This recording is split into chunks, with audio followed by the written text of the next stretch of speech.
So you just landed a new executive role, right? It feels like this huge opportunity. But what if I told you the game is pretty much decided in the first 3 months? What if your onboarding isn't a warm-up, but the actual verdict on your leadership? Let's dig into why those first 90 days might just be the most critical of your entire career. And this idea right here, it's the core of what we're talking about. And honestly, it's a total game changer.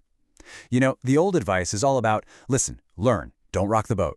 But this framework, it flips that completely on its head. It says your very first moves create a story about you as a leader, a story that you're either going to ride to success or you're going to be fighting against for years. And listen, the stakes here are just incredibly high. Get this, McKinsey found that a whopping 46% of executive transitions are considered failures or disappointments within just 2 years. I mean, that's almost half. It's a crazy number, right? It just goes to show you that the standard playbook for starting a new job is fundamentally broken. I love this quote because it just nails the problem. You think you're walking into an audition, right? Like you have time to get ready, to practice your lines. No way. The moment you set foot in that office, the jury's already sizing you up. The trial has started and they didn't even tell you. Okay, so that brings us to the heart of it all, what we're calling the 90-day verdict. We're going to really break down why this period is so important and how the smartest leaders out there see it as the real game, not just a warm-up lap. And if you think the pressure's on, you're right. It's only getting more intense. Just look at this. Research from Korn Ferry shows that the average time a C-suiter stays in their role has shrunk a lot. We're talking about a window of maybe 4 years, give or take, to make a real impact. You just don't have the luxury of a slow start anymore. All right, so if the clock's ticking that fast, what do you actually do? What's the playbook? Let's get into the good stuff, the solution. We're going to walk through 5 very specific moves that make all the difference. The moves that separate the real impact makers from, the ones who are just trying to seem nice. Okay, here's the rundown. First, do your homework before you even start. Second, make sure your first public moments send the right message. 3, figure out who really has the power. Forget the org chart. 4, get some strategic wins under your belt, and fast. And number 5, your day-to-day habits, that's your brand. All right, let's dive into each one. First up, and this is huge, the work starts before day 1. I'm serious. The best execs use that time, between saying yes to the offer and actually starting, as their secret weapon. It's a strategic runway. They're already mapping out who's who and sniffing out where the problems are. If you wait till you're sitting in the big chair to start asking questions, you've already lost your best advantage. Okay, so once you're in, every single thing you do in public is a signal. And that brings us to move number 2. And here's the crazy part. The bar is shockingly low. A Gallup poll found that only 12%, just 12, of employees think their companies do a good job onboarding new leaders. That massive 88% gap, that's your golden opportunity to look like a superstar right out of the gate. So what's a strong signal actually look like? Well, for starters, you gotta call out the elephant in the room. Acknowledge what's broken. Then give people a sneak peek of your 30, 60, 90-day plan, just to show you're not winging it. And this is the big one. You have to go straight at the tough topics. Dodging them doesn't make you look safe. It makes you look weak. It tells everyone you're not up for the job. All right, now for move 3, which starts with a pretty bold statement. We've all been told, study the org chart, right? Know who reports to whom. But what if that map is actually leading you in the completely wrong direction? So if you're not reading the org chart, what are you reading? You're reading power. You have to figure out who has the real influence. And spoiler alert, it's often not the people with the fancy titles. You're looking for the quiet fixers, the people everyone goes to for advice, the connectors.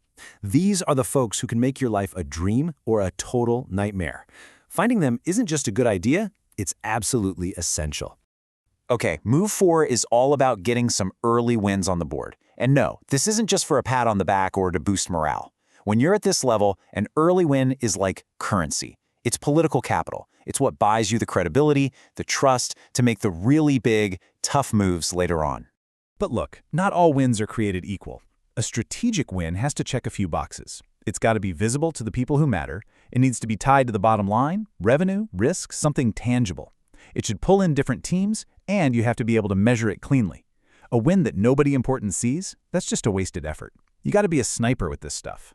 And that brings us to the 5th and final move, which is all about understanding that your operating rhythm, how you do what you do, is your brand. We're not talking about your LinkedIn profile here. We're talking about your actions. How do you run a meeting? Are you on time? How do you react when things get messy? That consistency, day in and day out, that's what tells people who you really are as a leader.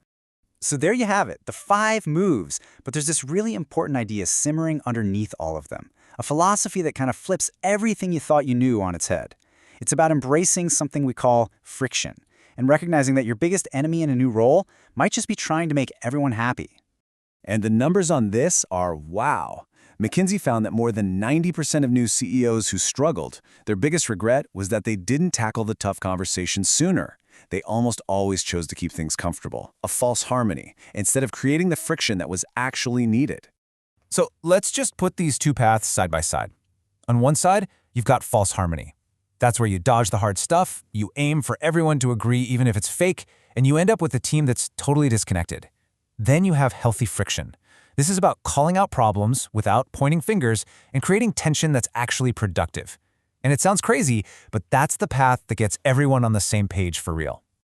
So what does this healthy friction look like in the real world? It means you're the one asking the uncomfortable questions that reveal where the team is weak. It means you set up systems that force teams to have those productive debates. And most importantly, you have to model it yourself. Show everyone it's okay to disagree, debate, and then, once a decision is made, everybody gets behind it 100%. Okay, let's tie this all up. Remember how we started? Talking about a verdict? Well, these 5 moves, this idea of healthy friction, that's how you build your case. You got to remember, these first 90 days, they're not your dress rehearsal. They are exhibit A, B, and C for the jury that's deciding your fate. And what is all this evidence building up to? It's building your leadership narrative. That's just a fancy way of saying it. It's the story people tell about you when you're not around.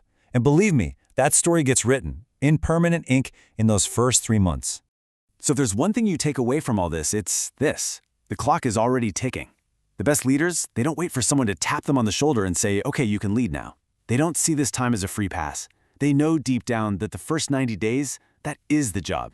And so that leaves us with one last question, a really important one to think about. Doesn't matter if you're brand new in a role or you've been at it for a decade. What's the story? What's the narrative that people are telling about you and your leadership right now? And more importantly, is that the story you actually want them to be telling?